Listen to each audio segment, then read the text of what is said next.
Marshall Vlasic, agent extraordinaire. Kate Hyman, A&R executive at BMG. Deborah Rathwell, senior VP of AEG.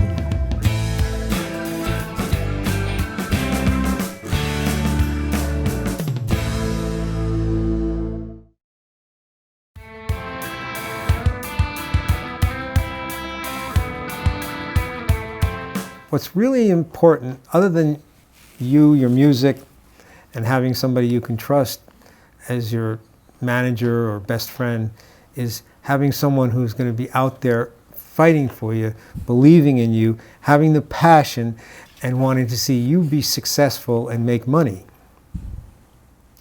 And that's a person you usually call an agent.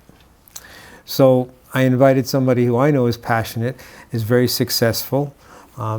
He's the head of music and a partner at ICM, which is one of the bigger agencies. They have offices in New York and LA, and I'm sure around the world. Yes, London. So I always like to have people start by saying, okay, so Mark Siegel, you're here. You're a successful person at the ICM organization. I wanted you to maybe start like, okay, so you were sitting there years ago. How did you go from that seat to here? Sure. So I was a musician. I played in bands down at the Jersey Shore. And in fact, I used to play a club called the Student Prince, which was a precursor of the Stone Pony. And if you read Springsteen's book or you saw him on Broadway, he talks about the Student Prince, and I was right in that scene. The guitarist in my band actually made it. He's in Steely Dan. And he was great. And he was so good, I realized I really was very average. And that's what inspired me to not be a musician any longer. We're trying to figure out, reeling in the years, Steely Dan, and I'm trying to figure out the piano part. And he's, first verse, first chorus, he's got the whole song. He showed me the piano parts, and I knew that I need to find something else to do. And he's still with the band today. He's in Steely Dan right now. You can see him at Homedale at the Amp this summer. And his name? His name? John Harrington. And we're both fans. He's a great guitarist. In fact, Springsteen wanted to jam with us one night. And this is before Springsteen had any records out on, which was CBS at the time. And here's my Hammond, here's my Fender Rhodes. And the stage was probably 5 feet high, and there's little stairs. I feel tapping on my arm, and it's Bruce. And he goes, hey, can I jam with you guys? I'm like, he was already a local hero. He was great. He was playing all originals and rocking at Monmouth at college at the time and playing bars and teen clubs. And I said, sure, John, Bruce wants to jam with you. He goes, no, get him off the stage. No. He goes, right. My first ego, artist ego thing, and I tapped Bruce on the shoulder. No, not right now. He loses balance, falls down. Clarence Clemens wants to kick my ass to make the piece, and he's waiting for me. He's going like this. So we jammed with Bruce on the old Allman Brothers song, One Way Out, and that's how I got out of there alive, because Clarence wanted to kill me. Anyway, I'll try and make this short. There's kind of connections here. So my mother's old high school boyfriend married a woman who used to be married to a guy named Bernie Brillstein. Who's Bernie Brillstein? Bernie Brillstein is the guy behind a little show called Saturday Night Live. And he sold the show, represented Lorne Michaels. Also represented a puppeteer when he was the agent of William Morris. Nobody wanted. He came up with an idea for a children's workshop called The Muppets. So Bernie's this big time guy already, and his ex-wife tells my mother, she says, he should be an agent. So my father knew a guy from college who was a producer at NBC. I got an interview at ICM, and that's how I got a job. And I was in the mailroom, and I worked my way up to an assistant, and then I made it to an agent, and I was booking Barry White and Melba Moore, a lot of R&B acts, but we had Fleetwood Mac, Elvis Costello, and a lot of really, really big rock acts, and a little bit of my journey. Just to let you know, the bumps on the road that you hit, I got a comedian a job, African-American comedian, a job audition for Saturday Night Live. So on a Thursday or Friday, I get a call from Lorne Michaels. He's on the show. and the comedian's excited, the manager's excited. That weekend, my boss, his name was Buddy Howe. He was, I guess you guys wouldn't know what a hoofer is or a vaudevillian. That's back in the old days, like Elvis and Costello, Marx Brothers, they would perform in theaters. So his name was Buddy Howe, and his original name, stage name was Buddy How He Can Dance. He cut out the He Can Dance and became Buddy Howe. Anyway, so over the weekend, he was the chairman of the company. He dies. And I come in on Monday, and the new head of the conscience division, Shelley Schultz, who you know, calls me in and says, I have bad news. And I said, yeah, I know, Buddy died over the weekend. He goes, oh, no, that's the good news. The bad news, he's not here to protect you anymore. You know, you're fired. Get out. Now let's see who can guess who the comedian was. And that was it. I could have had Eddie Murphy. And the guy that replaced me to represent comedians was Chris Albrecht, who went on to become the chairman of HBO. So now I'm out of a job, and I bounced around to several different agencies, and I ended up at Norby Walters' agency, which was pretty shaky. Weren't you an assistant for Marcia? Oh, I left that part out. If I get all the details. Actually, we were here for 2 hours, so I shouldn't leave out any details. I got a lot of time to kill. Yeah, I worked with Marcia Vlasic, who is probably 72 or 73, and she still handles Neil Young and the Strokes, and she's still a very hot agent, and she still scares everybody who talks to her because she's ferocious. So I was her assistant, and the second or third day, I went in to tell her something. The door was ajar, and she was 7 months pregnant with Matthew, who's now like 41. And I kind of opened the door, and she started screaming, yelling. She was like looking at something. I don't know what she was doing. So I got fired after 3 days, back in the mailroom. I left that part out. Anyway, I really get bored telling my story, so I'm going to fast forward all the way. So I bounced around and ended up back at ICM, and then I left ICM and I went to a record company called Uptown Entertainment. It was Andre Harrell. We had Mary J. Blige, Jodeci, Heavy D, and then I left Uptown and we went to Motown. I had a falling out with Andre Harrell, the president. He fired me. That was the third or fourth time I got fired. And then I went back to ICM about 15 years ago and built up a business, and here I am. But I think I got fired 4 or 5 times, and at least 3 or 4, it was very, very stressful and scary. And the music business or the entertainment business is not for the faint of heart. It's really brutal. And this is probably kind of a crazy thing to say, but I know so many colleges major in music now, the music business, and I just wonder where all these kids are going to get jobs. And it's very scary to me because there's not that many jobs. And probably more jobs by far in the concert business. Live Nation's huge, and then AEG is huge. And then, of course, you have the labels that are having a renaissance. But if you really love music and you really want to do it and you're ready to take a gamble, and as Eddie Murphy says, walk on the high wire with no net, this is the business for you. It's interesting you say that, because I remember when I first started out, a veteran promotion man said to me, "You want a safe job? Go teach." Because this is not for the faint of heart. And you just said it. Oh, I remember Norby Walters, who was Norby Walters' agency, and he was financed by the mob. And I was late on a deposit for a Rick James show.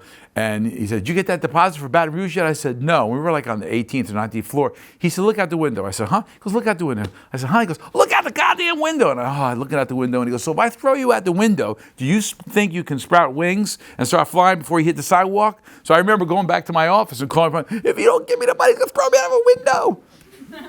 And being so nerved out. But it's not like that now. We have a thing called HR.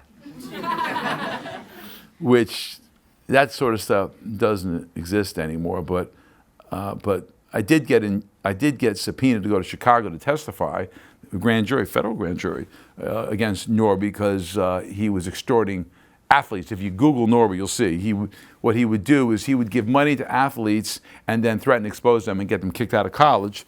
And one of the kids went to his coach, I think at Texas A&M, and you know, some guy at Texas A&M hears about some New York Jewish agent extorting one of his kids. He went crazy and called the FBI. So So I had to go to court, and there I was, and they said, "Do you know who Sonny Francese is?" And Sonny Francese, just so you know, is like John Gotti.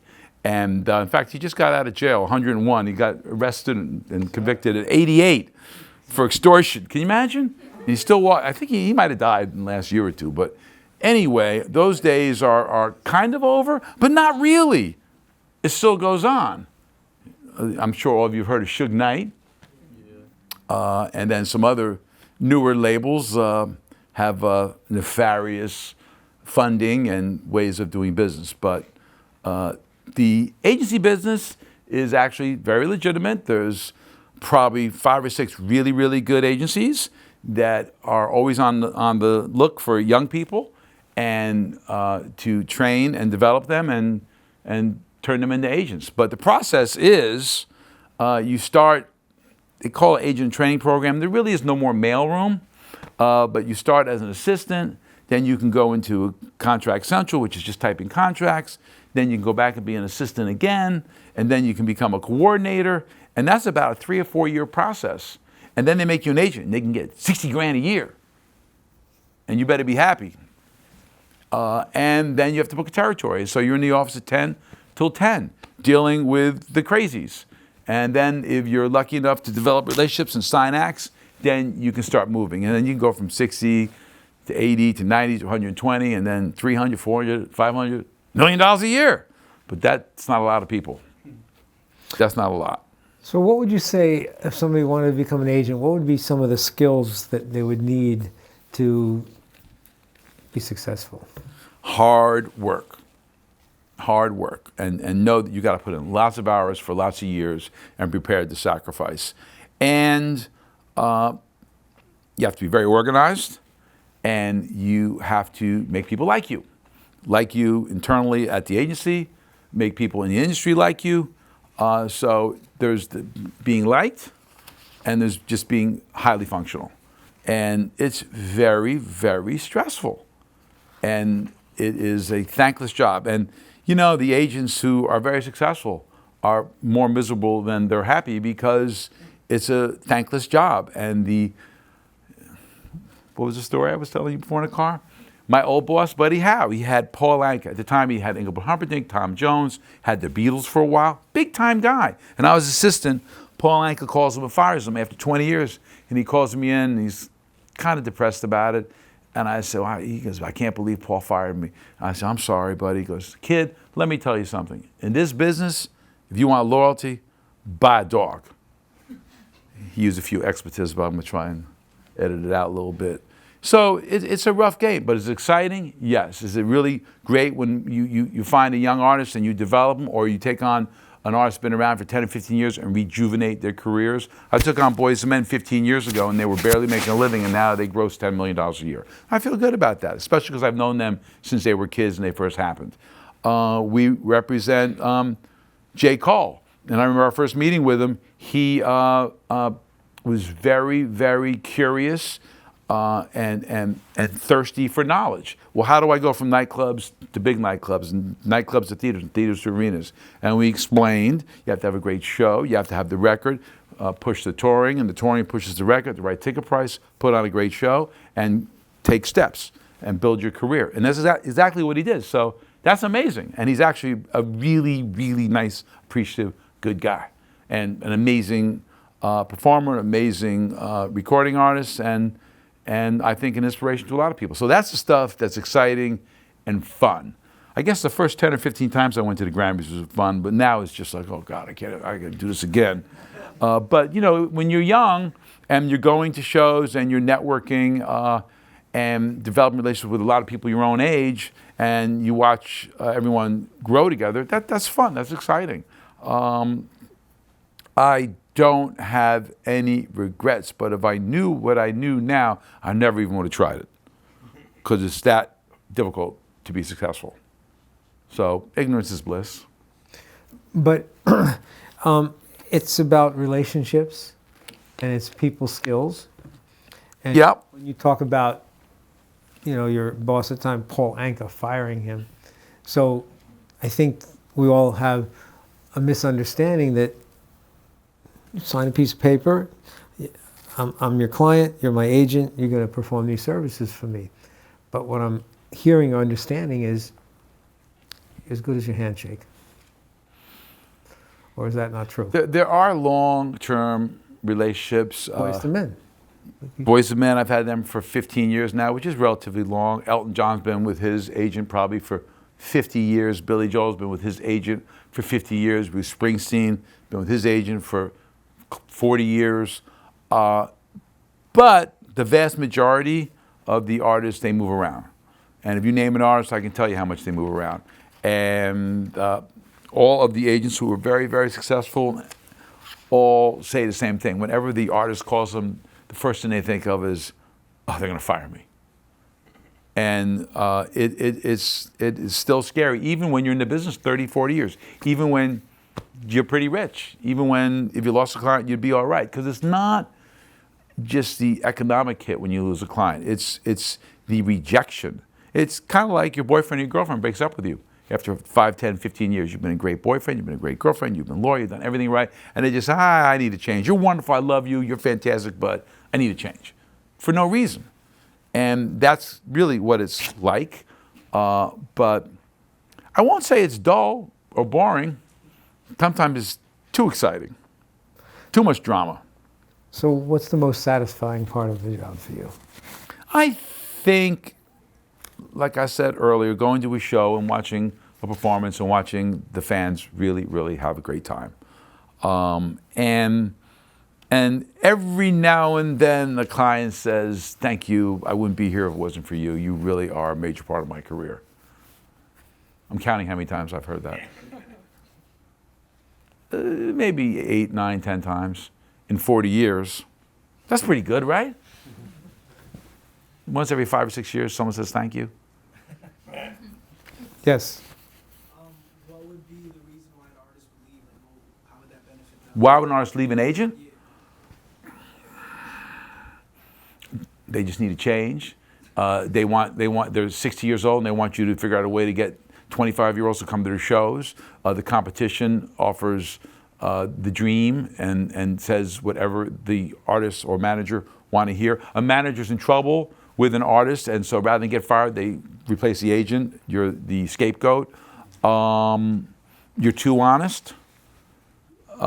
You tell them the limitations. I have a client close to 70 and doesn't understand why 20-year-olds don't go to his show and yells at me like you have to make sure they advertise and market it differently, and I'm in the wrong venues and I should be on Coachella. Why can't I play Hyde Park? Well, if you walked around London, no one would know who you are because you're just American. They're not internet. So you got to be careful. And then the challenge is, how much of the truth do you tell versus all the truth, and you get fired. And you have to try to avoid misleading the client to keep your job. But if you tell the whole truth and nothing but the truth, you will get fired. Because they can't handle truth. This is that scene like with Jack Nicholson. Right. Truth, you want the truth, you can't handle the truth. Yes. And before you ask your question, here's the thing. How many people here are artists, musicians? Okay. So you're all a little crazy. Yeah. You're a little crazy, right? Like to think about this, I'm going to make a living as a musician. That's crazy. So imagine if one of you all of a sudden make a record, it goes viral, and then you get a call from Republic, you put the record out, it's the hottest record in the country, and then all of a sudden you're headlining arenas and you made $10, $15, $20 million. You're going to lose your mind because you're going to think you're a genius, and God has picked you to be a spokesperson for the entire human race. Question? So in your time, what's the ratio from artists that you've kept throughout the years to artists that you just lose because you're... The ratio artists are long-term versus short-term? Yeah, I guess. Well, I'm actually very lucky. I've had all my clients for a very long time because I oversee the music department, and there's a lot of hip-hop artists, a lot of crossover urban artists, and rock artists, and they could go anywhere from 19 to 84. I represent the four tops, and the last remaining living member, Duke Fakir, he's 84. Now, I've had him for 17, 18 years. So I can't walk into the dressing room anymore and say, yo, your shit's dope, yo. I feel ridiculous. So So I personally handle adults. The youngest client I have is Fantasia, who won American Idol. Does anybody know who came in number 2 that year she won?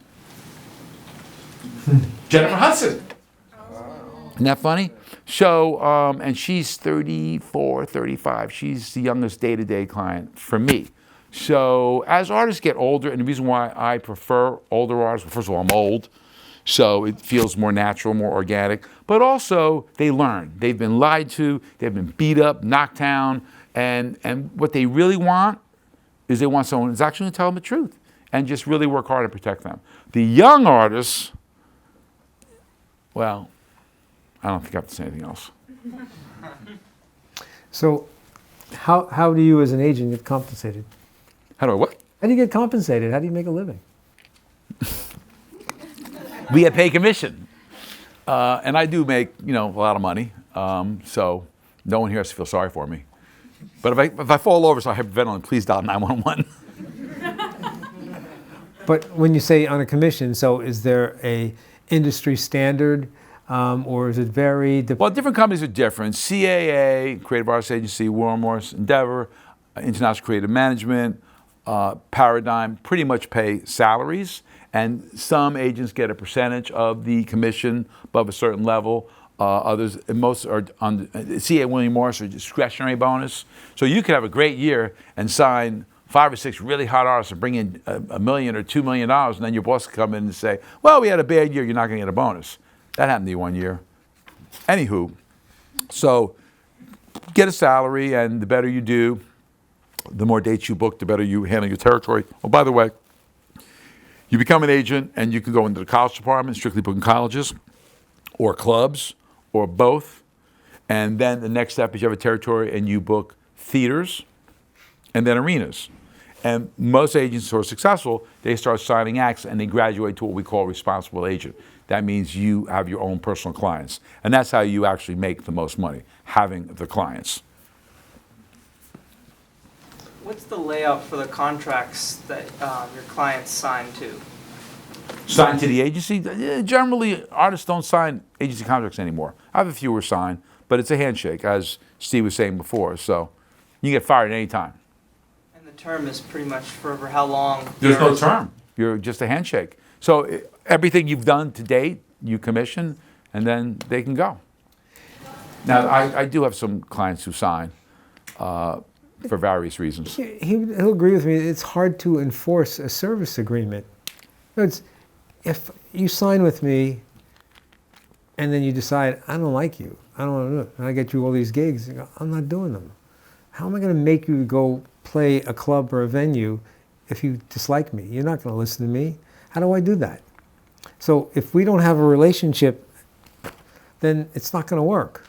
We talked on our way over, the most powerful manager in the business is a guy named Irving Azoff.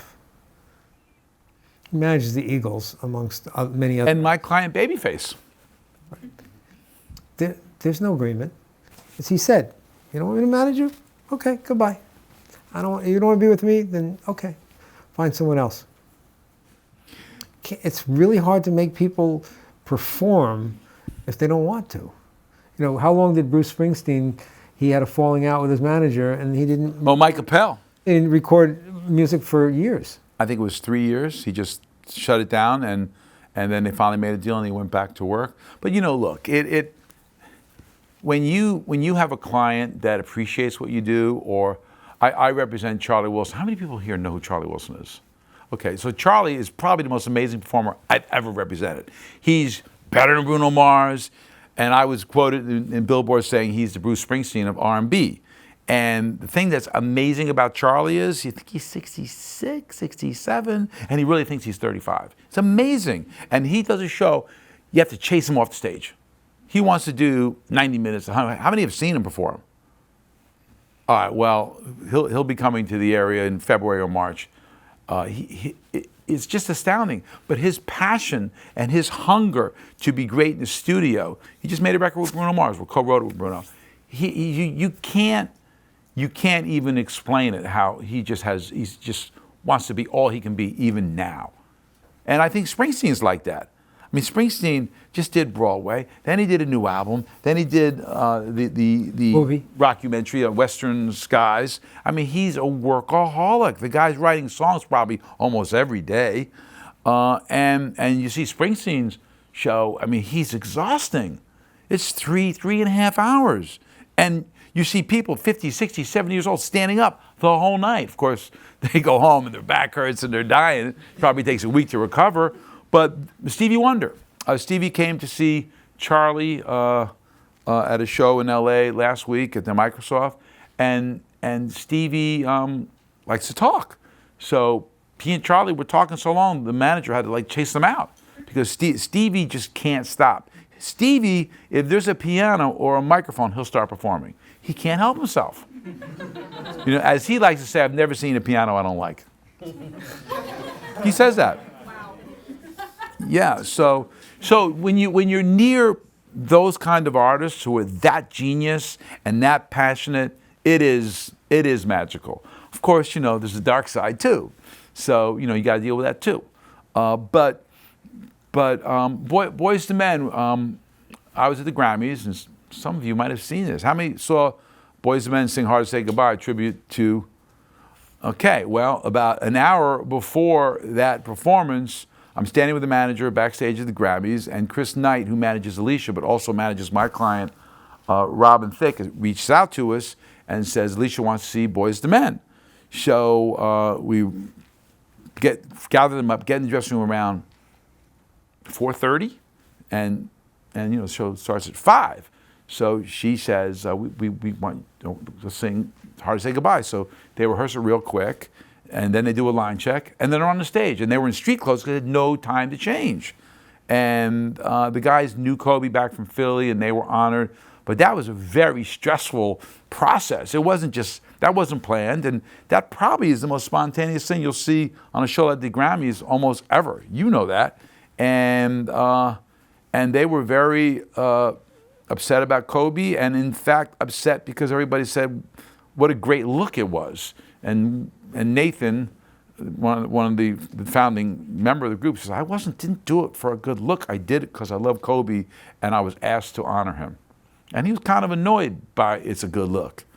But that was a magical moment, being in the dressing room with Alicia and watching the process, and piano, and she hit a note, and they're standing under the stage, and she is talking, and they're about to get called up, and Wanye looks at Nathan and goes, how do we know what key? And Nathan goes, just follow Alicia. And they did. And it was an amazing moment. It's talent. That's talent. I left out some of the gory details. So back to the business relationship. So what would be the range that an artist could expect an agent to want to get for booking dates? You mean Percentage-wise. commission? Yeah, It's typically 10%, but then when you start doing arenas or stadiums, there's a negotiation about how much you get paid. Down, not up. down. Mm-hmm. Okay. So what would you say separates a great agent from just an okay agent?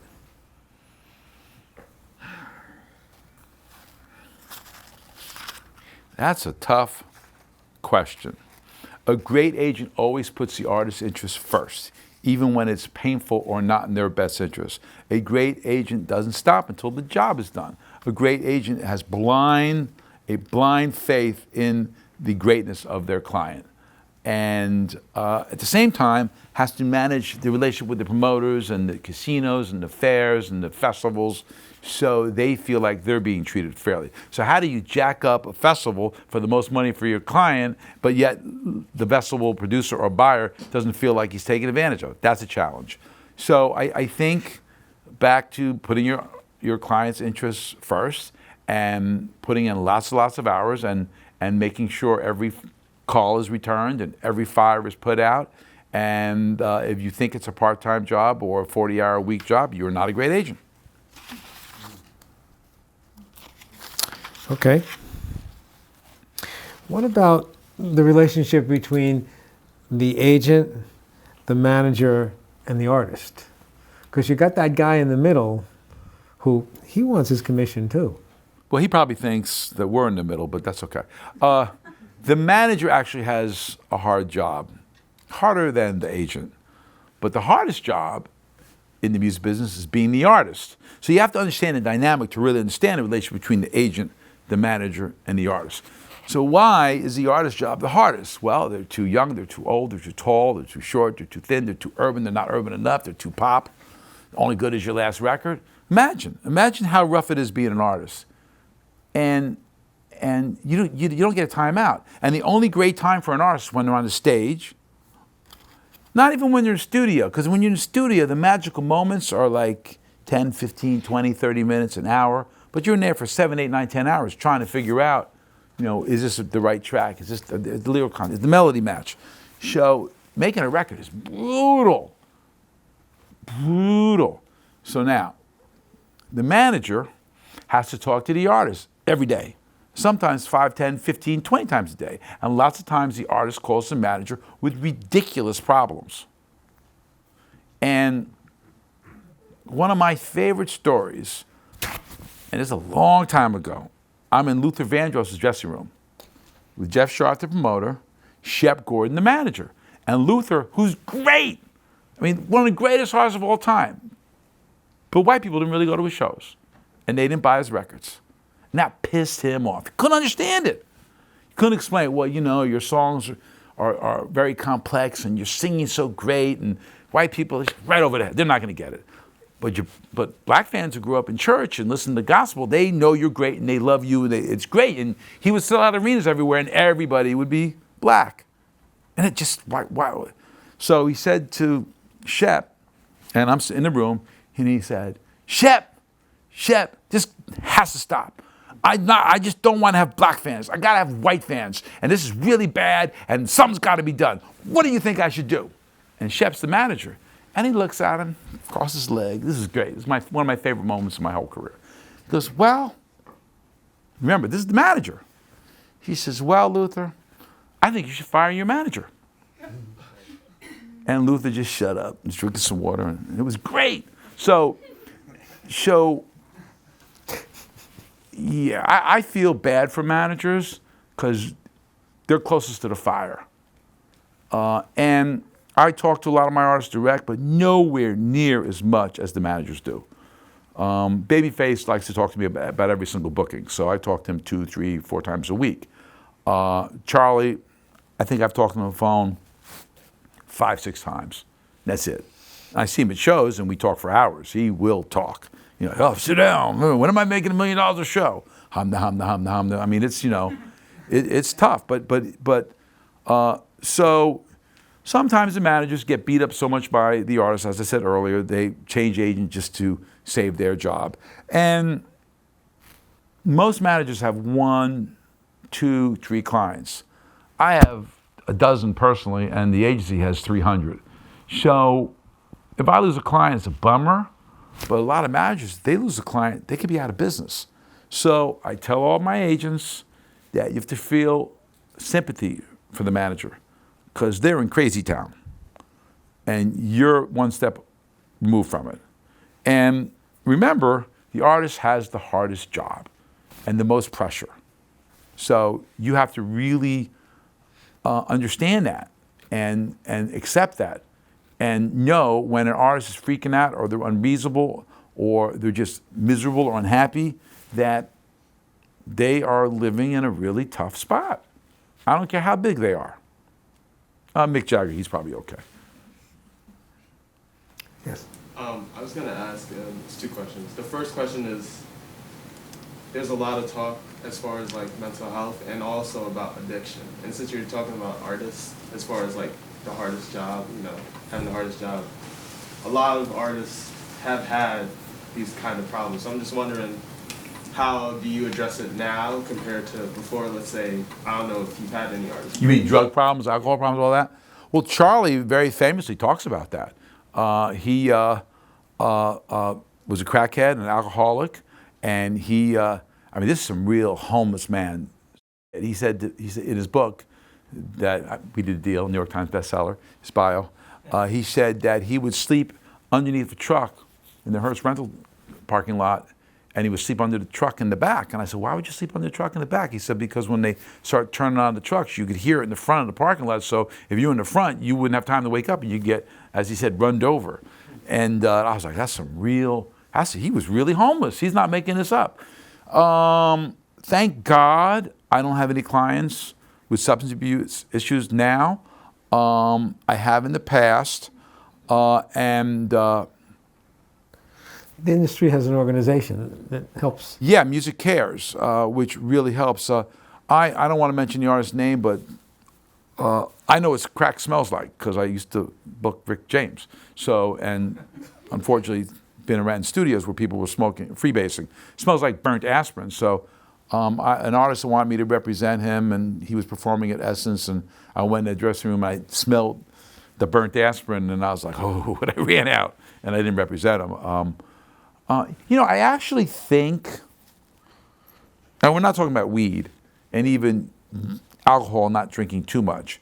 I actually think artists today don't have anywhere near the substance abuse issues artists did in the 60s and 70s, 80s. Now, we do know artists have died, overdosed recently, cough medicine or other stuff.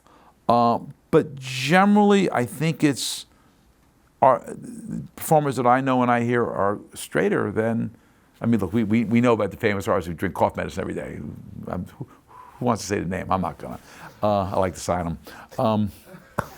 So, yeah, that's really the manager or the family. And if someone has a substance abuse issue, if they don't want to help themselves, there's not much anybody around them can do. You can have an intervention, put them in rehab, but rehab today is a week and then they kick you out. 20, 30 years ago, it was 30 days, 60 days. So we start talking about, the health industry will really be here for. Well, do you think anybody could have done something to help Prince or Tom Petty? Well, here's my Prince story. So we did his book deal. And he performed his last performance, I forget the name of the club in Manhattan, and Esther Newberg, who was the literary agent, she's like 77, and she still works 50 hours a week. And she introduced me to Prince, and she said, Prince, this is Mark, he'd love to represent you, do performance. And Prince said, oh, that's very nice, you have to come see me. If Esther says you're okay, you're okay. He died 3 weeks later, and I thought that he seemed so vibrant, so alive, but he was walking very slowly. Now, Tom Petty and Prince, they were taking painkillers. Gerald Levert, painkillers. And Oxycontin, that's terribly, terribly addictive. And you're self-medicating. And it's extremely dangerous. And I think that kind of fits into a different category, doing coke or alcohol or getting high. I think that, think about the pain that he was in with his hip, or think about Tom Petty was in pain. So and people around him. He almost died on the plane that time, and Whitney Houston. Whitney was told by the family, you've got to go to rehab, and she says, I'm cutting everybody off, leave me alone. And they did. Because people are afraid, and the family and the artist is powerful. So you can only be helped if you want to be. And Charlie ended up in rehab. He was probably, I think he told me he was 125 pounds. He was definitely dying. And he went in rehab, and his drug therapist and he became very close. And he left rehab, and they started dating, and they got married, and that's his wife today. Now, you will never, ever see Charlie without his wife. Because Charlie will say, I can never be alone. And he said, getting high was so much fun. So I can't be trusted. And I think he's 19 years sober. Very proud of that. And he talks about it when you go to see his show. No secret. So if you look back at 2019, what were some of the events or technology or people that you think really had an impact on the biz? Artistically? Business, artistically. I mean, something you look back at 2019, you go, that made a difference. That changed things. That made things better. That made things worse. I don't know who changed things in 2019, but I would say over the last 10 or 15 years, you probably have to throw Jay-Z in there, who has transcended being a performer and recording artist. I would say that J. Cole, I think that he's transcended the business and he's spawned a bunch of artists from his label who are great. I mean, Earth Gang's amazing. Jid is amazing. He has really spotted and nurtured and guided talent, which I think is really amazing. But technological change, that's a tough one for me to really nail. Okay, then put a crystal ball in front of you. What do you see that might make a difference this year? Moving forward, I wish I knew I'd get really rich. Streaming is really starting to rejuvenate all the labels, and the labels are now really starting to spend money to develop young artists. For 10 or 15 years, it just wasn't happening, and the problem with that, one of the problems, is that the artists would over-tour, because that was the only way they're making money. So would get overexposed, and ticket sales would go down, and in the 90s and early 2000s and 80s, you'd put a record out, single, second single, third single, put out your album, and get really, really hot, and then you'd tour. And you'd sell a lot of tickets, and do the tour, and you'd end the tour, and go make another record. And then anywhere from 1 to 3 year cycle. And that was a proven formula, and it was great. Because records aren't being sold anymore, people would just work and work and work. But streaming is really for the young artists.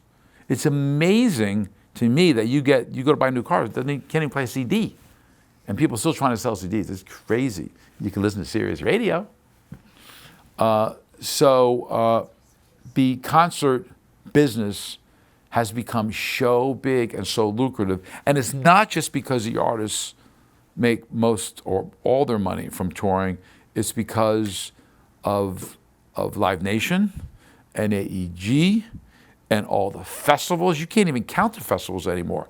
So there's so much money to be made. Now, a lot of festivals are failing and struggling, but there's just so many more jobs out there than there were 20, 30, 40 years ago. You used to come to New York and you'd either play Radio City or the Beacon or the Garden, and that would be it. But now you can go play in Brooklyn, you can go play the Prudential, you can play Coney Island. The options are crazy. If you go to Atlanta, there's 3 amphitheaters. There used to be 0. So you can go indoors, outdoors, uptown, in the suburbs. So it's really, there's so many venues, and they're springing up all over the place still. And the casino business, now is cool. Right. Like to play a casino, you were like a bum. You were like Pat Boone. But now, Elton John's doing casinos, and it's sexy. So, and the casinos, they want to make money on concerts, but the main thing they want is they want a drop count, which means you get people in the casino gambling, and then going to the restaurants, going to the hotel. So there's so much money, and there's casinos everywhere in the country. In Southern California, there's 8 casinos alone. Indio, Pachanga, Temecula. They're everywhere. And they're doing current acts and adult acts. So it's just a plethora of opportunities for performing artists. It used to be a casino circuit.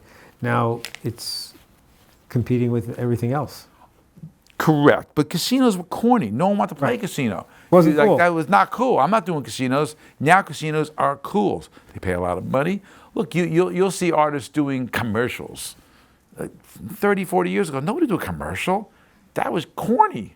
That was like bad for your image. Neil Young wrote that song, "This Note's for You," which was right. But now branding is sexy.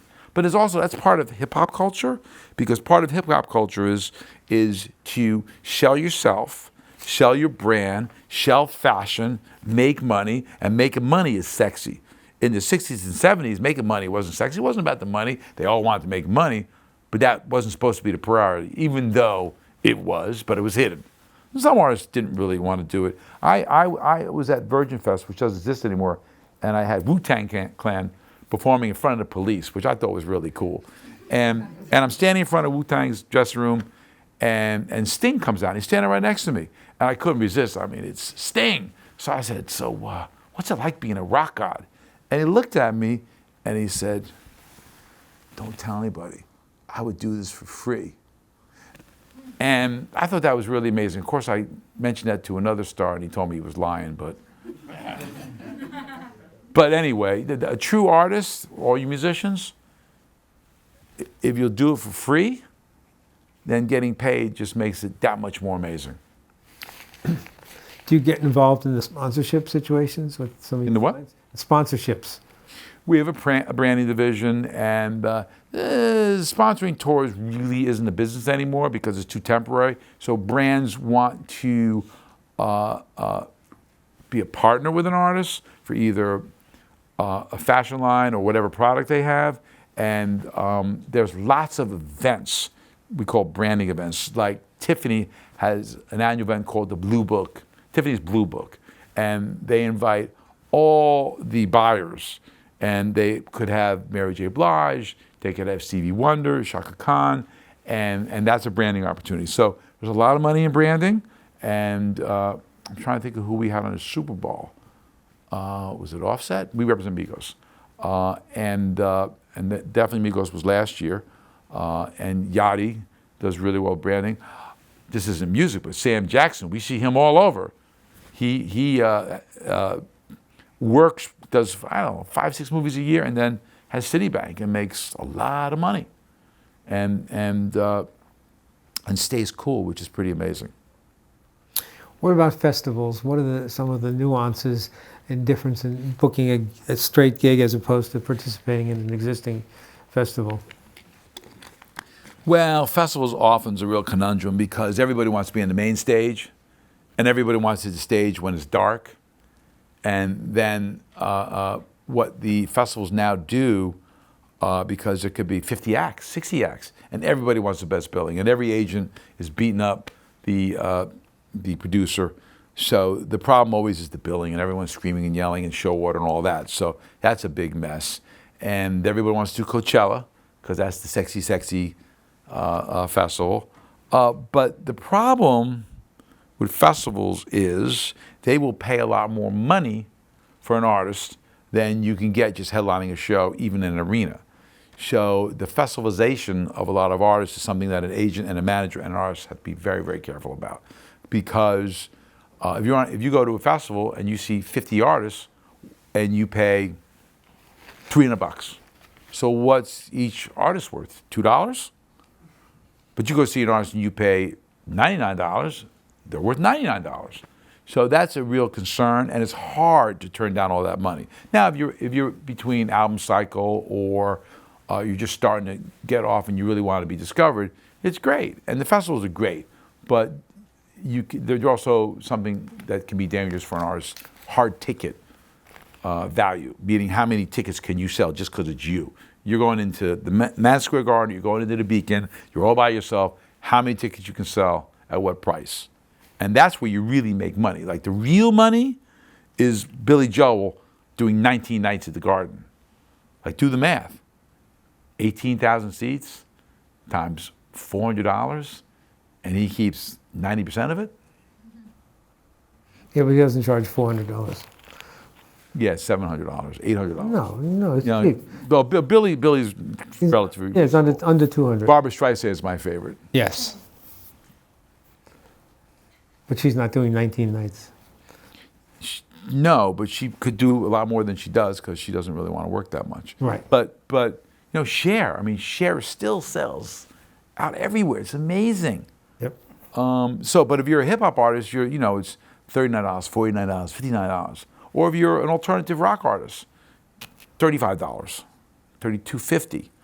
So you do the math. If you're selling 2,000 seats, and generally an artist can take out half of the gross. It's basic math. It's not hard to know.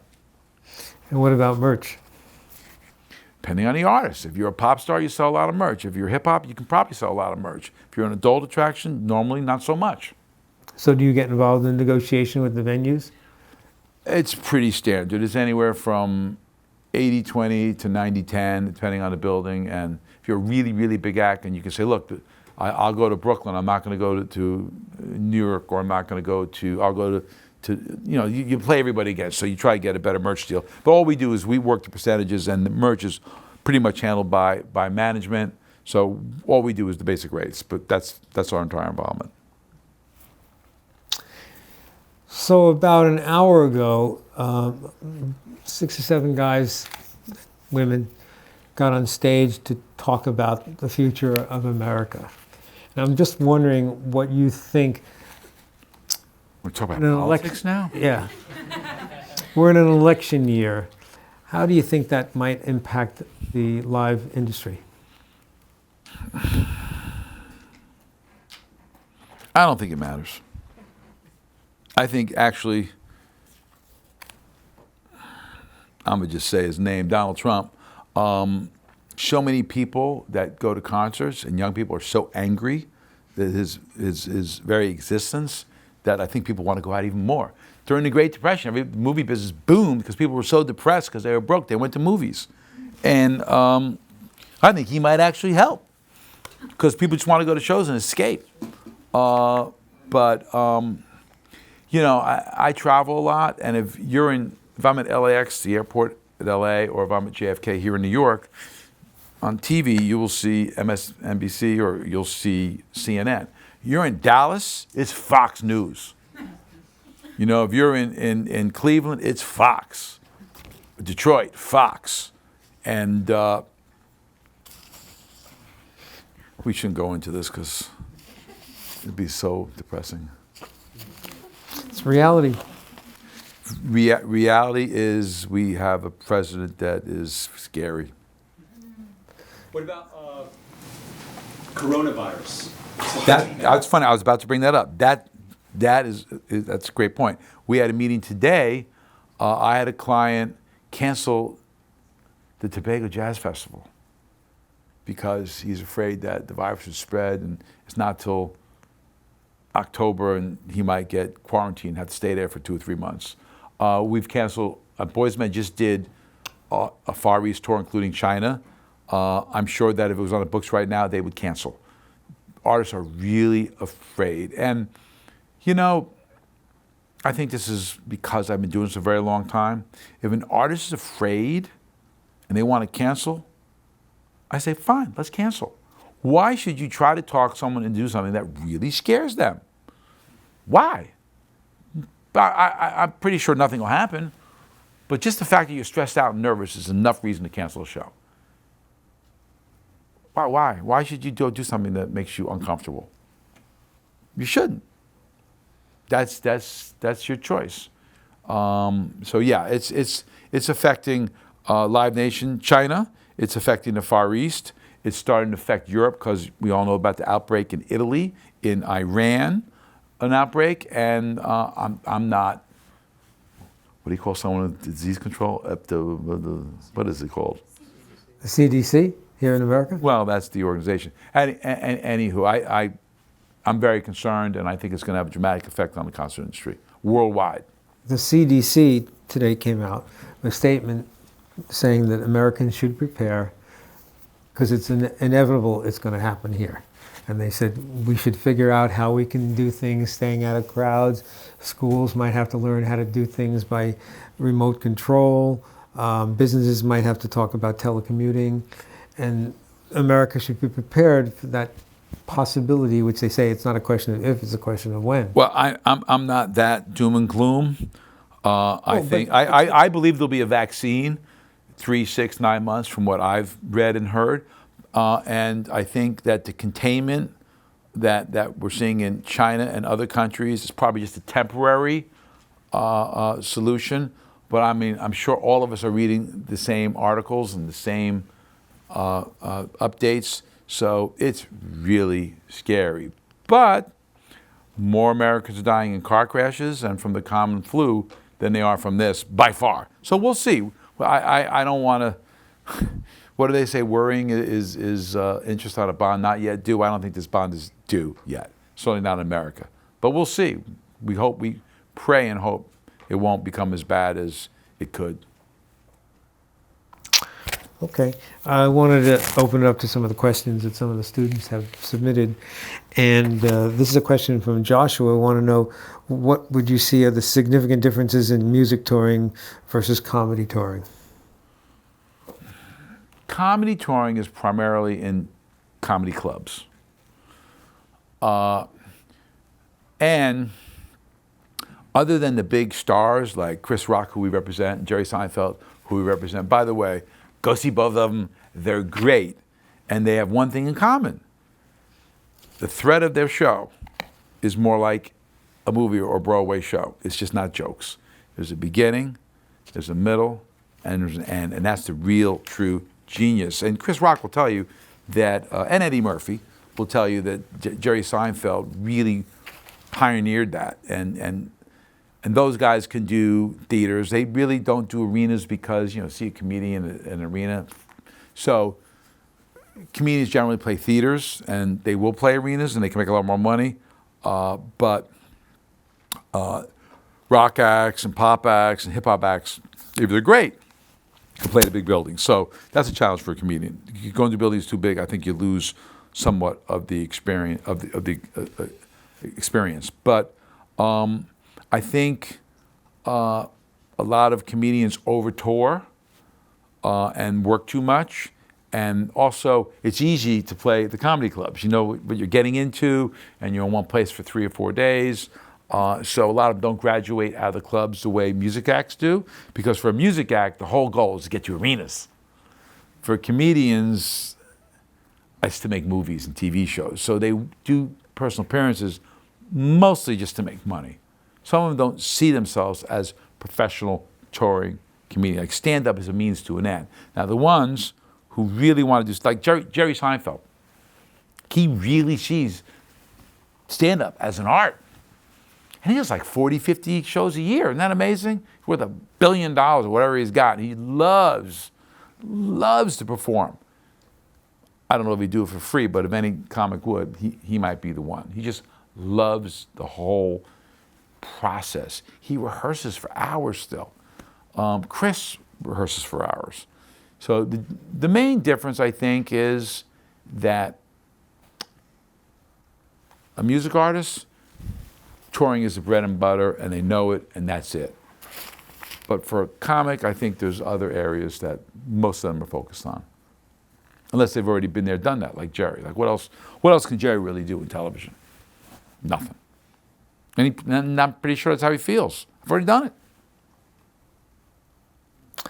Okay, totally different. So Paul has some very interesting questions here. I want to deal with 2 of them. He said, in a Billboard issue from the 90s, you spoke on the issue of booking tours for rap groups. Security was one of the main concerns of the promoters you were encountering. And fast forward today, is security still a main problem for booking rap acts?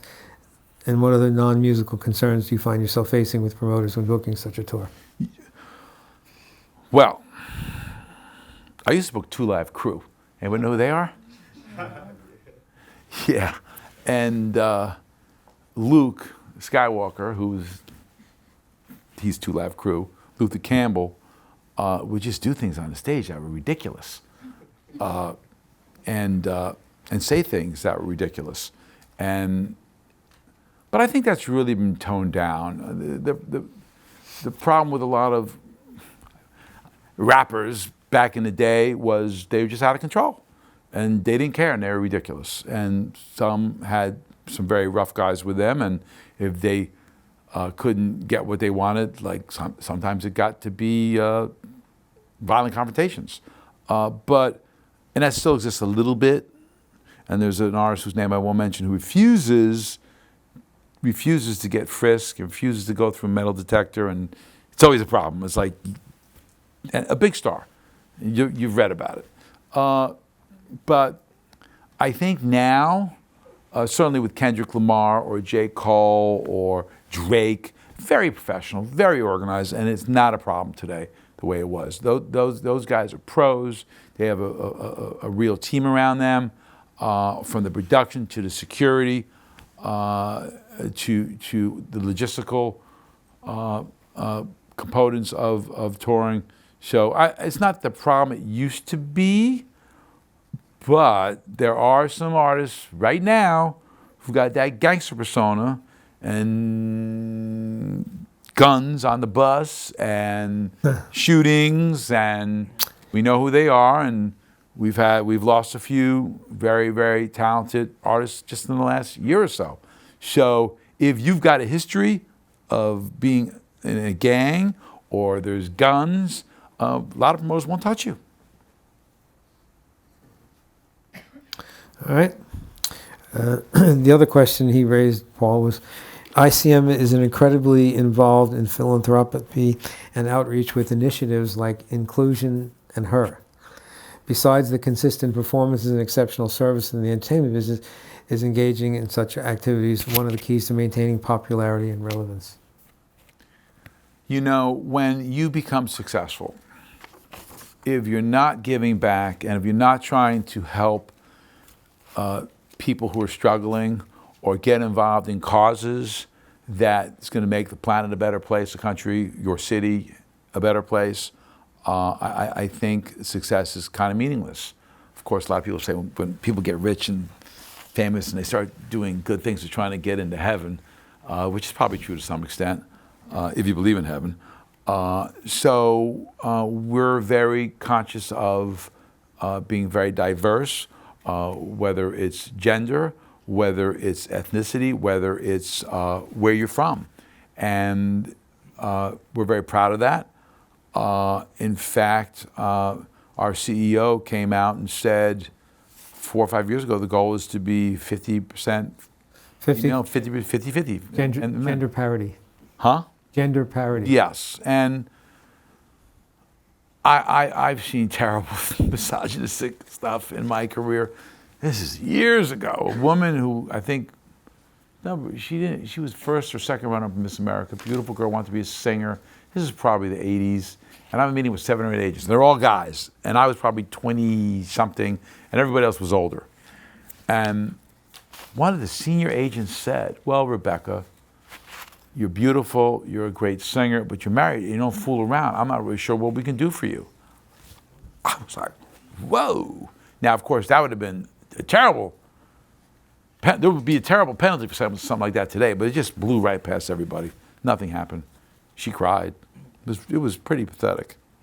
So I think everyone has to contribute in all the ways that's measurable to making the playing field more level. It's systemic in our society. All you had to do is watch the debates the other night with Bloomberg. Boy, he got fried. Fried. It was hard to watch. It was, but he was not prepared. And he came from a generation where that stuff was commonplace. I know Harvey Weinstein. He was always a total, just a nasty, mean, abusive person. I didn't know he was this sick. I didn't know. Bill Cosby, whew, too much. Anyway, we are very active in politics. We're very active in gender parity. We're very active in educational opportunities, and we get involved in local schools and in LA and in New York, and very proud of that.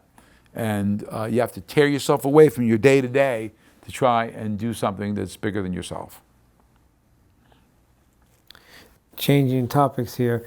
Brian asked, what are some of the biggest lessons you learned from working as GM at Uptown Entertainment, and how may they have helped you today?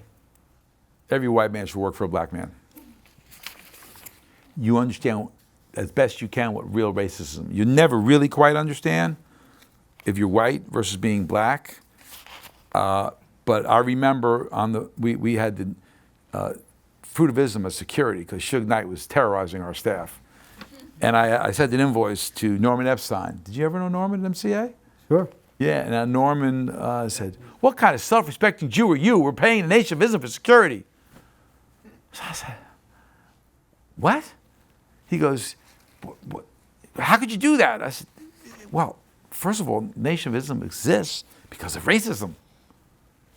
Black people didn't create racism. That was white people. So if there's an organization that's fighting it, like what they say or hate what they say, they exist because of you. Boy, he got so mad at me, it was unbelievable. But you people, he say, tell me, you people. I said, what?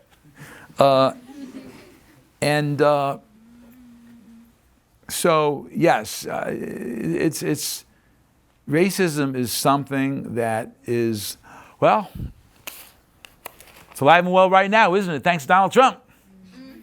Make America white again, right? Isn't that what he's saying? That's how I read it. That's how I read it the very first time I heard it.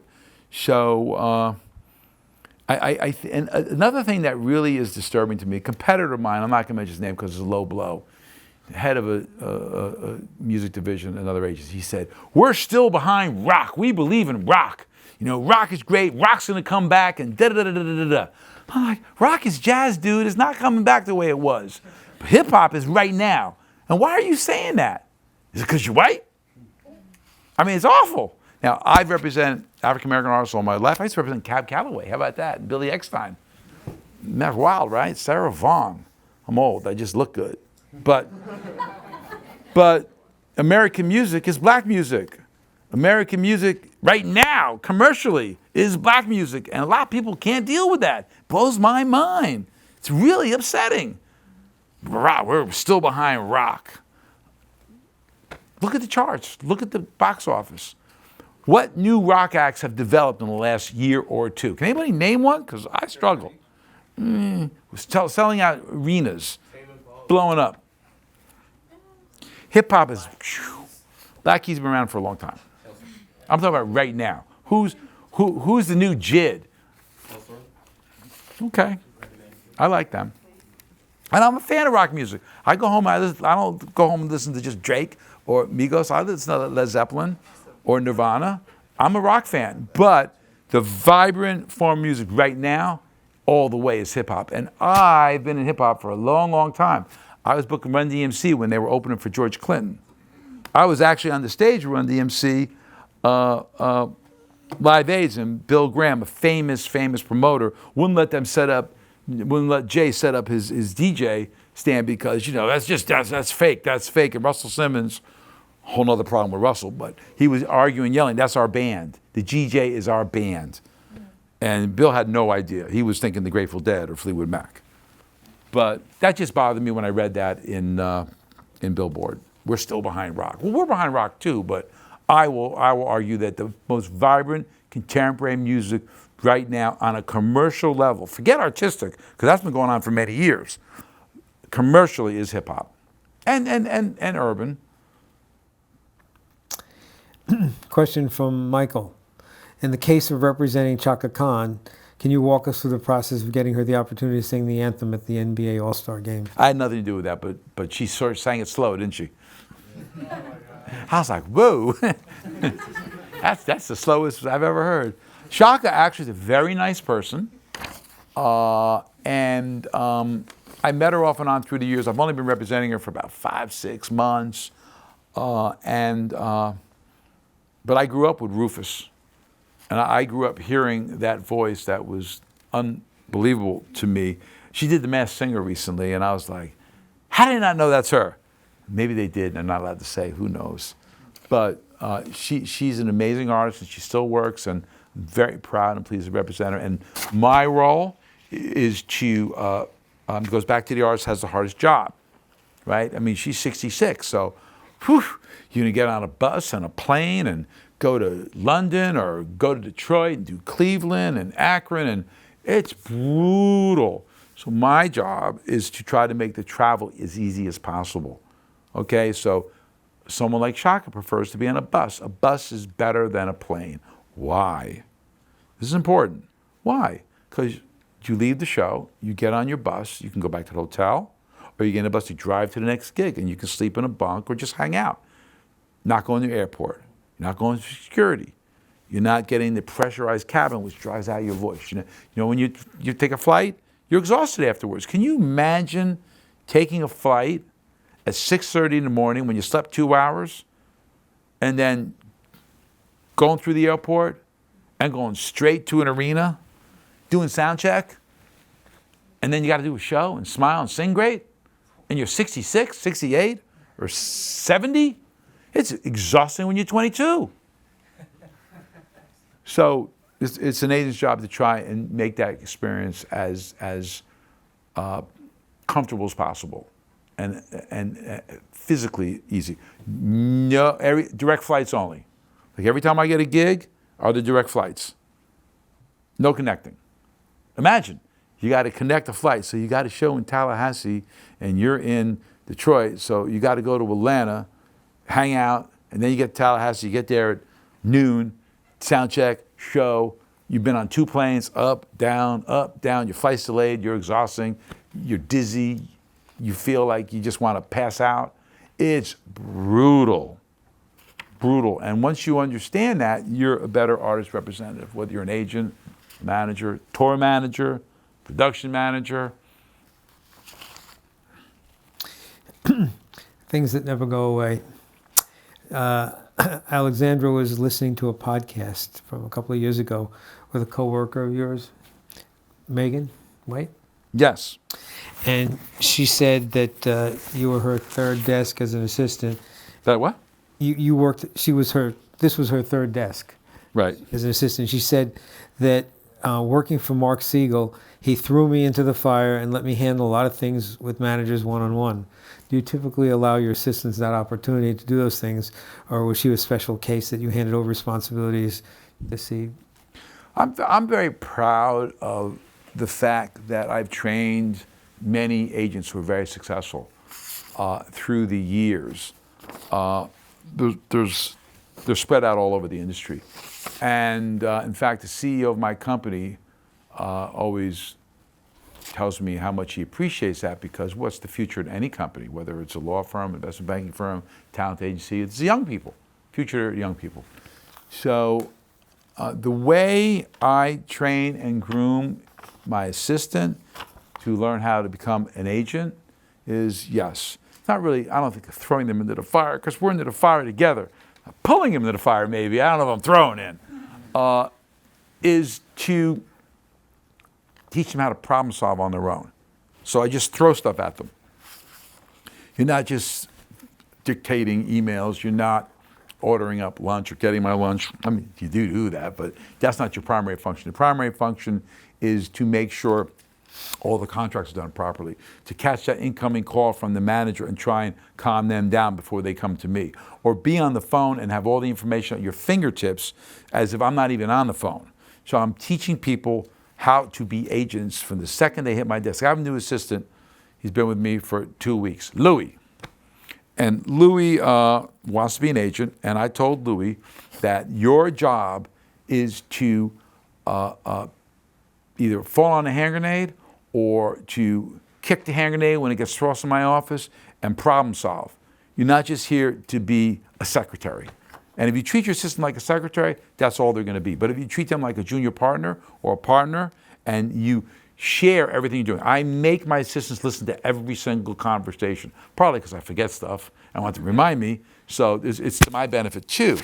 Back in the old days at the William Morris Agency, they used, and this is in the 50s and 60s, they used to have a little hearing device so you could listen to the conversations, because back then it was just a phone. There wasn't 3 lines, it was just a phone. So it wasn't, no whole buttons, it was just a phone. So they had a device so you could listen to the conversations and learn. So, yeah, and Megan now makes pretty good money, and she's pretty successful, and she's got a really good career. And following up, Crystal wanted to know that she heard that a former intern of yours moved up to from an assistant as an agent in the concert department, and what major thing do you look for in your interns or future employees? And do you have any advice to be a better intern? Get a position? Advice for interns on how? To be a better intern. Better intern. Well, when you have to have internships now. That's just the way it works for your resume. And a lot of interns are paid. That's pretty much the way it's gone now, because it's illegal to have someone work for you and not pay them. And you have to have programs to teach, educate interns in the business, whatever business you're in. But how would you be a better intern? I think to listen and learn and look at it as a great opportunity to really develop your career and not rush out and come in early, stay late, and just really try to develop relationships with everybody you work with where it makes sense and you're not, getting in the way or they're not, you're not infringing on their space. But success to me, and I'm not the most talented agent in the world, I'm not the smartest agent in the world, but I work about as hard as anybody. And make people like you. If you're an intern, make people like you. Why? Because talent and hard work and being really terrific is cool. But if somebody likes you, it's even more effective. Ideally, you do both. I asked Bernie Brillstein, the guy I talked about before, that inspired me to become an agent, who Saturday Night Live and The Muppets, and Alan Grubman, who very, very important entertainment lawyer. Some people like it, some don't. But I asked them both separately, why are you so successful? And they both had the same answer. My clients like me. That goes a long way. Think about it in your personal life. Who do you want to hang out with? People you like. So business is like dating. It's the same thing, except it's better because you get paid.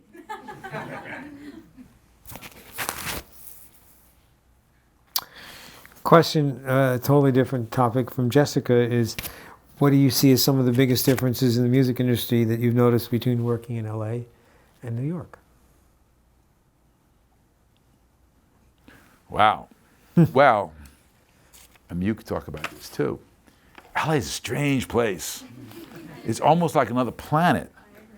It's different language, different vibe, and it's funny because this has been going on my whole career. And I go to LA way too much. Out there, maybe an average of once a month. Sometimes I always stay for at least 5, 6, 7 days because I really don't want to go back and forth so much. So I go and I stay and I get a lot of stuff done. The biggest difference is that New York, as a city, has many, many industries. The music business and show business, it's not the entire universe. In LA, entertainment business is the entire universe. So when you go to a restaurant in LA, you always see somebody you know. You go to a restaurant in New York, you almost never see anybody you know. But I also think that the New York culture is in your face. People tell you what they think. People are just moving forward. They're not backing up. In LA, it seems like everybody's in an eternal tap dance, and you never know what is true, what's not true. And I have a lot of friends in LA, and most of them are from New York, and they went there because that's where the business is today. And the weather's great, and it's pretty fabulous. I was there a week or so ago, and I went to Shutters in Santa Monica and had brunch, and then walked to Venice Beach on the ocean and came back. It was 55 degrees. It was freezing here, and it was nice. But after about 4 or 5 or 6 days when I'm in LA, I start getting anxiety. And I don't know whether it's because I'm just homesick or not, but LA is a strange place. It's very strange. But it is the epicenter of the music business now. So go west, young people. That's where the business is. So if you're really, really ambitious, think about relocating to LA. I'm not kidding. I'm not recommending it. But it's where the business is today. And many people I know have moved out there, and they love it. Some hate it. I once had a manager saying to me he didn't like LA because he felt like he got up every morning and was going to a costume party. Speaking of costume parties, that's funny because we represented Rod Stewart and Arnold Stiefel, the manager. Now, he's fabulous. Flamboyant. Huh? Flamboyant. Fabulous, flamboyant, crazy. So the head of our film division is a guy named Ed Lamato, and Ed's pretty flamboyant too. But he dresses very straight, and he's a big-time agent. That's one of the biggest stars, including Denzel Washington and Mel Gibson when Mel was a huge star. Anyway, so Arnold wanted to go to Ed's party, and we pushed Ed to invite him. Ed didn't know Arnold. So he's, okay, fine, he can come. So this is the Oscar party, one of the biggest Oscar parties. And Arnold came dressed in drag and as a chicken. And Ed wouldn't let him in the party. We got fired by Rod Stewart the next day. Showbiz. That's showbiz. Okay, we're down to earth. Jamie wanted to know how you keep informed personally of industry trends and deals, and could you share an experience in which this helped you in your... Say that again? She wants to know how you keep informed of industry trends and pending deals, and how does that help you? That's a real challenge, because we're all so busy. And as I said earlier, hand grenades are getting tossed into your office all day long. Whether it's a client, another agent with a problem, a possible lawsuit, shows getting canceled. So the state-of-the-art deals are actually pretty well known by everybody. So, you know, if there's a tour deal coming in for another client that I'm not responsible for, try to read it. Hard to make the time. It's discussions, and it's, you know, just knowing what's going on in the industry. But that's tough when you're really, really busy staying on. That's a tough thing for anybody. All right. Nick says classical social media platforms such as Twitter and Facebook have been always regarded as necessary tools for marketing music. With new apps on the rise like TikTok, do you think the hype surrounding them is overrated, justified, and does it really matter? I don't know, but social media is by far the most important vehicle for promoting a concert, because Live Nation doesn't really want to spend money. So it's all social media. Now for adult shows, if it's R&B, it's still BLS. If it's an adult rock show, it's still radio or Sirius. But for the alternative rock or pop or hip hop shows, it's all social media. Because how many of you guys are watching TV versus being on your phone? You know, so I don't really know where TikTok's going to go, but I know that lots of offers we have over the last 7, 8, 9, 10 years, there's social media requirements by the promoter for the artist to do. Whether it's a video drop, whether it's posting, and the artists have social media teams. So that's a crucial part of marketing and promotion for shows. Okay, another aspect here. Nicole said Ozzy Osbourne canceled his tour. How can the people affected try to turn it around? How can they what? How can they turn it around? The people who are affected, but I guess more the ramifications and what do you do?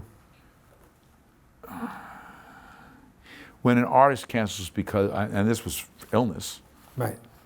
what do? There's, you know, the discussion of cancellation insurance, which is very expensive, always comes up, and obviously you get your money back almost always. Sometimes you don't. It was a festival. There's been scandals like that, but I think the answer simply is you just write it out.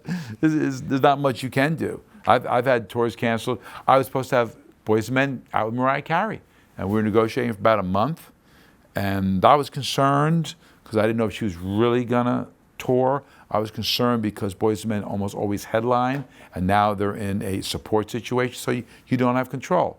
And 1 week, 2 weeks, 3 weeks, 4 weeks, and we were told it's done, and we were told the deal's done, and finally we wrote an email saying that we're going to just pull out because this is going nowhere, and we got no response, and it just went away after a month, and having offers in writing and everything, negotiating the guarantee, length of the show, them doing one sweet day together, start date, end date, and I was actually kind of relieved. I thought that might ruin my summer, so it's okay. And I love Mariah, but you know, I like my clients to be in control. Okay, it's a nitty-gritty one. In 2018, Danielle Beckford, Kyle Kernohan, and Liz Pantone were promoted to concert department heads as fully fledged booking agents. This is from Elizabeth. She said, I saw in an article that you, Steve Levine, and Rob Prince made a statement saying they have each proven to be great assets to the department, and we look forward to the strong careers they each have ahead of them. In the 2 years that have transpired, how have these 3 agents contributed to ICM? I feel like I'm on Yes. 60 Minutes interview. But here you go, 2 are not with us, so I guess they didn't do so well contributing. They moved on, hopefully to better opportunities. Kyle is our point person for festivals, so he's really ensconced in that world, and he's doing a great job making sure that all our clients are submitted and have all the opportunities that they have earned and deserve to get the slots in the major festivals that they want and that will pay them and propel them to where they want to be. Okay. All right. I don't think we've talked about most of the stuff. Are there any questions out there that you guys have that we haven't covered yet? How do you go about building and maintaining relationships with venues and casinos? Say that again? How do you go about building and maintaining relationships with these venues, like casinos? Promoters and buyers? Well, the best way is to go to the venue and meet with the building manager or the buyer or the promoter. But there's so many buildings, so many buyers, you can't really meet with all of them. So what we do with a lot of our young agents, you get a territory, you get the Midwest, and we will send them on road trips to Detroit, Cleveland, Flint, and that's probably the best way in person. But somehow, I kind of missed that step. And I'm actually still with promoters I know 30, 40 years, some of whom I've never met. Isn't that crazy? Talked on the phone hundreds of times, done dozens of deals, and then I might meet them like last year or 2 or 3. It's like, man, this is crazy. We never met before.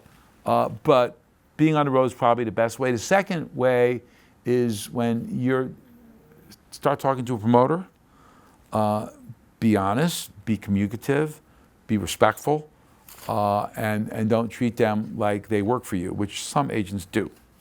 A lot of acts and managers say the promoter works for us. I get that dynamic, and on some level it's true. How is it true? Well, the promoter is supposed to do a great job promoting the show. They got to make sure everything in the building is correct, security is correct. If they're providing local sound lights, the production is to, is artist specifications in the rider. But what's a promoter really doing? A promoter, if they're independent or even if they work for Live Nation, they are risking money to promote a show, and they can win or they can lose. So when they win, you celebrate with them, and when they lose, you cry with them. If they lose and you act like you don't care, you're straining a relationship. And real promoters know they lose. And some of the most well-known promoters cry a little too much. It gets exhausting. And they're well-known guys. So I think just being honest and communicative and respectful. And knowing that without the promoters, there's no concert industry.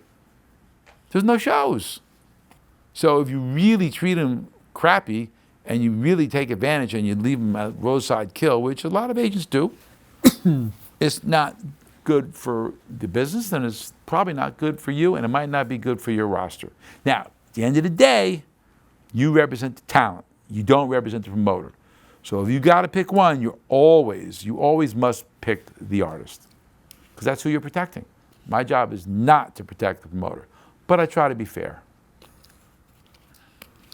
It's a balance. Sorry. Okay, so I got two. The first one is there any artist that got away as far as being your client that Sure. personally love? And the second question is there a specific event or tour that you're like most proud of as far as from a personal or just like from a society? I got a call from a guy whose brother was a rapper out of the Bay Area, and I thought he was really corny, and I had Salt Pepper at the time. He said, if you give my brother 3 or 4 shows with Salt Pepper, I'll give you my brother. You can represent him. And I saw the video, I listened to the music, and I thought it was, back in the day, whack. And that was Hammer. So, whew. The tour I'm most proud of probably is it was called the New York City Fresh Festival. And it was starring Run DMC, Houdini, Freeze Come Out, Houdini, and the Fat Boys. And we did 40 cities in arenas. The ticket price was $10. And we would have anywhere from 500 to 1,000 tickets sold a week out, and then we would sell 8, 9, 10,000 the 2 or 3 days before the show, and it was exciting. That's when it really hit me. And I'd booked Sugar Hill Gang, Grandmaster Flash and Furious 5, and others. But when we did that arena tour, which was really the first time it was done, in my opinion, right, I realized that hip hop was it. Now it was still somewhat of a cottage industry, and it still wasn't really mainstream. And Louis Messina was one of the promoters, who's now Taylor Swift's promoter. That was really unbelievably exciting to me. It was magical. And I was a young agent at Norbert Walters Agency, and this is funny. And Carol Lewis, who handled Run DMC, and I handled Fat Boys, she handled Houdini too, but I did the deal, and she tried to give it to another promoter who was a drug dealer out of Baltimore, which was a dumb idea, and my promoters were legit. And I remember we sold that everywhere, and each act was making a percentage. I think we made about $200,000 a commission, which was big in 1984. And Norby, the owner of the agency, said, I'm gonna take care of you guys, And he handed me an envelope and gave Kara the same thing. Who'd want to guess what my bonus was for bringing in $200,000? It was cash. What do you think I got? Norby? From Norby. 1,000? Another guess? $20? No, $500. So Kara came up and goes, did you get the bonus from Norby? I go, yeah. She goes, he wants $500. You believe this? And yeah, $500 each. Yeah. But doesn't change the fact that that tour, I think, was historic in many ways. It was the first bona fide arena tour then there were rappers, but for that genre. And Run DMC went on, it really blasted off. That was before Walk This Way. That was Rockbox. And Houdini, like I said, big stuff, and Freaks Come Out, and Fat Boys were Fat Boys. And Fat Boys were just great. Houdini was great. They were the first rappers that really rapped in key, and they were real melodic. So that was an amazing time for me, and that taught me how to route a tour, taught me about carrying production across the country. It taught me how to really deal with a tour promoter, and also it taught me how to deal with a multi-act show, because I think we had, was UTFO on that too? There was a fourth act, I can't remember. Jermaine Dupri was one of our break dancers. Jermaine Dupri. Wow. In the back. I have a question. How do you feel about record labels like shelving artists after they underperform? Shelving artists? Yeah.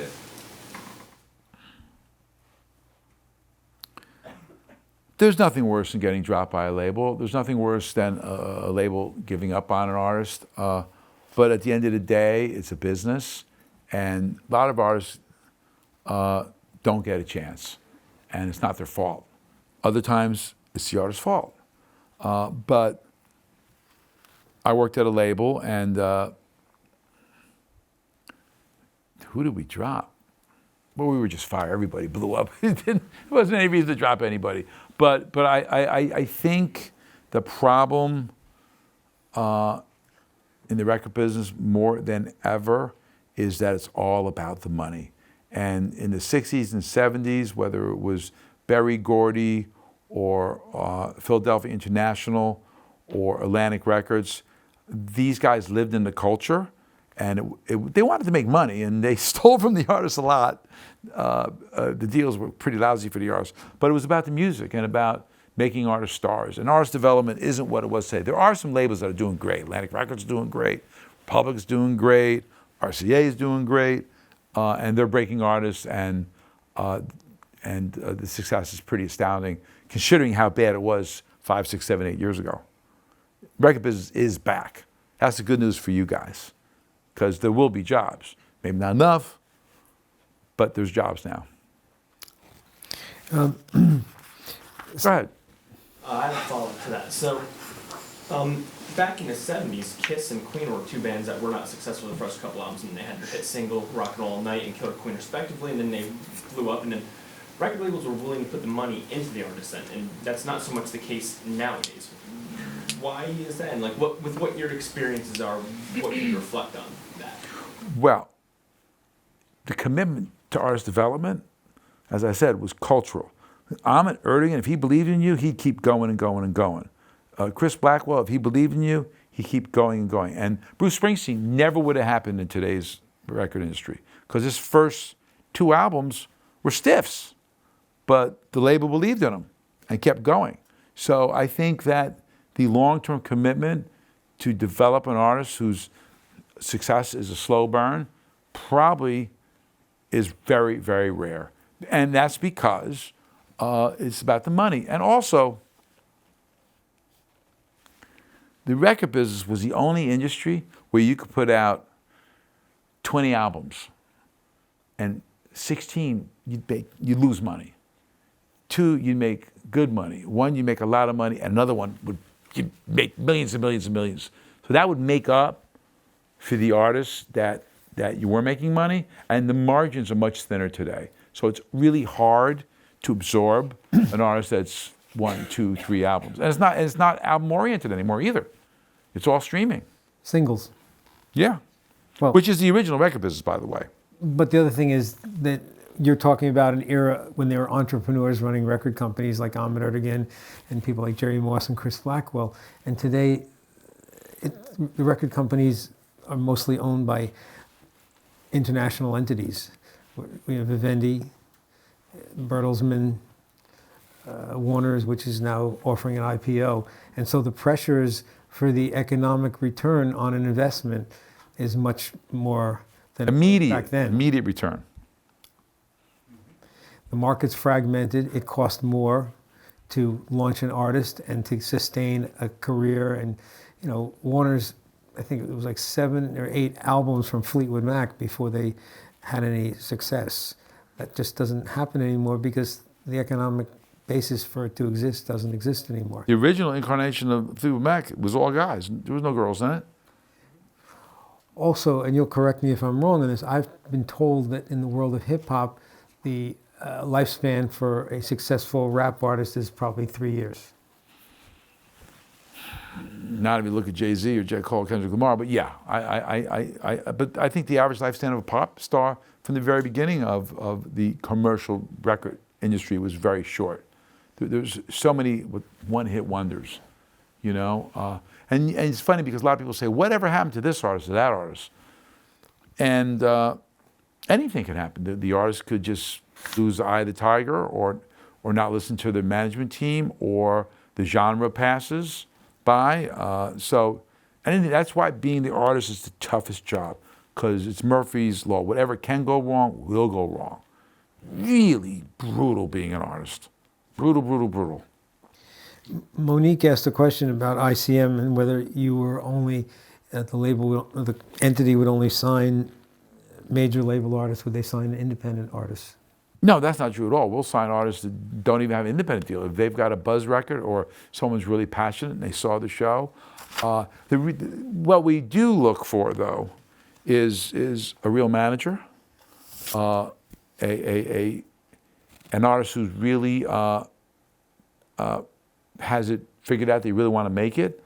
Sure, you would love to be with a major label or an independent, or you like to have, heavy-duty streaming. Social media is crucial. So there's many different ways to measure, but we've signed artists that are just in nightclubs and putting on great shows, and someone gets excited and they want to commit to it. Patrick asked this question, and I'm going to rephrase it. You're head of music, yet you're still responsible for signing artists and overseeing dates and tours and whatnot. How do you balance your admin work versus the artist work? Because obviously you have a lot of admin work that has to be. I think a key to being successful is planning out your day, your week, your month, your year, and to have different parts of your day committed to to different aspects of what your job is. Routing a tour, for example. What does that mean? That means you start in New York and you connect the dots for cities all the way to LA. Or you go from LA to New York. Or you start in Detroit, circle to the Northeast, go through the South and back to LA. So how do you route a tour? You have to get availabilities in all those buildings and match up all the dates. And if you try to route a tour 10, 15 minutes a day, you'll never get it done. You've got to shut it down for 2 or 3 hours and look at all the avails and focus. If you're a department head and you've got to approve trips and expense accounts, you've got to allow 15, 20 minutes a day to do that. You can't just do it for 5 minutes. So it's scheduling your day. If I have to go to a show, I have to allocate more time for my administrative responsibilities that day. So it's planning, but your plans often get screwed up and you're juggling too much. That happens more often than I like to think about. What do you want to say? I was going to ask you for what the last question that you answered about the new up-and-coming artists that's maybe not signed to a label deal, independent, and they're coming to you to be on your roster. How are you placing them on tours? Well, I mean, it all depends. There's some artists that we call baby acts, and they're just looking for an opener for that $200 a night, $300 a night, or nothing. So that could be a slot. But when I have someone reach out to me, whether I know them or not, for what we call a baby act or an act that doesn't have a major label deal or barely has an independent deal, I always bring in somebody young, because I'm not trying to hear music that's super contemporary. Like I try to really understand new hip hop, but especially the Southern hip hop, it's a struggle for me. So I always bring in somebody young, and if they get excited and they want to do it, and they can make an argument. We have a weekly A&R meeting, so you've got to pitch your case on why you want to sign this act. And usually it's pretty obvious. A great manager, it's a hit, but today, more than ever, 20, 30 years ago, agents did not take unknown acts. Or you had to have a major label or a major indie, and you had to have a record on the radio before agents would even consider you. So it's changed. Agents are far more involved in the beginning of an artist's career than they used to be. And we're really more artist development, we're really more the marketing wing of the management company or the label. So it's really very exciting if you're a young person and you just love an artist and you get involved and watch them blow. That's amazing. It's amazing. Are there parts of your job that you feel, because you're talking about routing the tour, I'm just wondering, like, with all your experience, are there parts of the job that you feel go quicker because of that experience and because you've done it so many times before? Or do you find it's become harder as years go by just because of the changes and, like, technology, stuff like that? That's a good question. I think the older you get, you become more intolerant. So that's a challenge for me personally. So I have to take a deep breath and not overreact. But at the same time, when a stressful situation happens, 99 out of 100 times I've seen it before. So I can go back in my experience and see where it's gone in the past and what I can do to make it go in the best possible direction. But if I didn't really enjoy the majority aspects of what I do, I should retire. And I will if I hate it. There's moments I hate it when someone's screaming at you and they're being unfair and they're abusing you and they'll fire you and we're going to go to William Morris, we're going to CEA because they promised us stuff that I know is just bullshit. That's not fun. It's not fun. It's painful. It's something that I don't think you ever learn how to really deal with. But it's a really cool job. And I complain, we were complaining, oh, you got to go to Grammys, we got to go to the parties, oh my God. Whoa, woe was me. Isn't that terrible? I bet you all feel bad for us, don't you? Anyone else? All right, well then, I want to thank Mark for coming tonight, giving up his evening, and we appreciate it.